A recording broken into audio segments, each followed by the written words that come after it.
Solve each equation. Part A, negative 2/3 times the quantity 3x minus 2 plus 1 equals x. We need to isolate x, which happens to be on both the left and right sides, but first we want to eliminate or clear the fraction. And that means multiplying both sides by 3. So we would have 3 times negative 2/3, which is then multiplied against the quantity 3x minus 2. Then we would have plus 3 times 1, and that's equal to 3 times x. Now on the left-hand side, the 3's each cancel one another down to 1.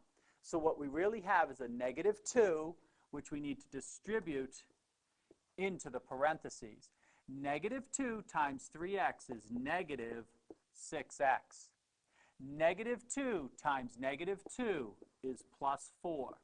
Then we have the plus 3, and then that equals 3x. Now, of course, 4 plus 3 is 7, and we have x on both sides. Let's add 6x to both sides of this equation. In other words, negative 6x plus 7 plus 6x equals 3x plus 6x. The negative 6x and positive 6x add up to 0. On the right-hand side, 3x plus 6x is 9, so we have 7 equals 9x. Now we divide both sides by 9, and we get that x is equal to 7/9. Part B, 2z plus 1 all over 3 equals 3 times the quantity 1 minus z all over 2. We're solving for z, and that means we want to isolate z, but first we need to clear the fractions. We'll do that by multiplying both sides by the common denominator of 6. When we do this, the 3 goes into 6 twice and into itself once. And now think about this being in parentheses and distributing the 2. So 2 times 2z is 4z. 2 times 1 is 2. Now on the right-hand side, we can cancel 2 into 6 3 times and into itself once. We still need to multiply this 3 times that 3. That would give us 9 times the quantity 1 minus z. But we need to distribute that 9. And so what we have is 4z plus 2 equals 9 minus 9z. We have z's on both sides, and we have constants on both sides. So what I'm going to do is simultaneously subtract 2 from both sides and add 9z to both sides. So I would have 4z plus 2 minus 2 plus 9z, and that equals 9 minus 9z minus 2 plus 9z. Well, of course, on the left-hand side, the 2 and the minus 2 add up to 0, leaving us with 13z.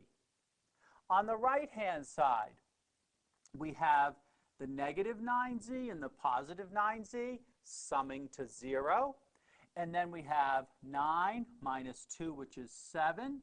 And so our final answer is going to be divide each side by 13 and get z equals 7/13. For part C, we have 0.4 times the quantity 2 minus 3x, and that's equal to 0.5x minus 0.2. We want to clear the decimals. Now in this particular case, each decimal is a tenth, 4/10, 5/10, and 2/10. So we'll multiply both sides by 10. So 10 times 0.4 times the quantity 2 minus 3x equals 10 times 0.5x minus 10 times 0.2. Whoops, 0.2.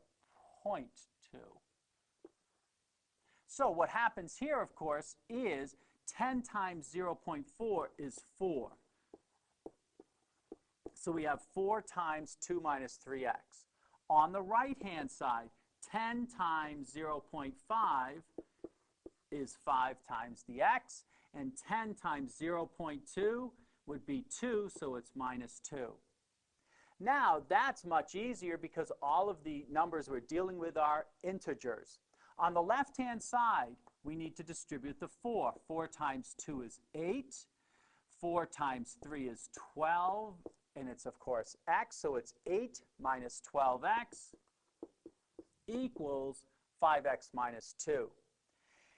In this situation, I want to collect the x's on the right. So I'm going to add 12x to each side. At the same time, I want to collect the constants on the left side. So I will add 2 to each side. Let's use the vertical method where we say add 2 and add 12x to each side. So you can see I'm going to do it vertically this time. And that, again, the negative 12x and 12x sum to 0, so we have 8 plus 2, which is 10. On the right-hand side, the minus 2 and the positive 2 sum to 0, and we get 17x. Divide both sides by 17, and our solution is x equals 10/17.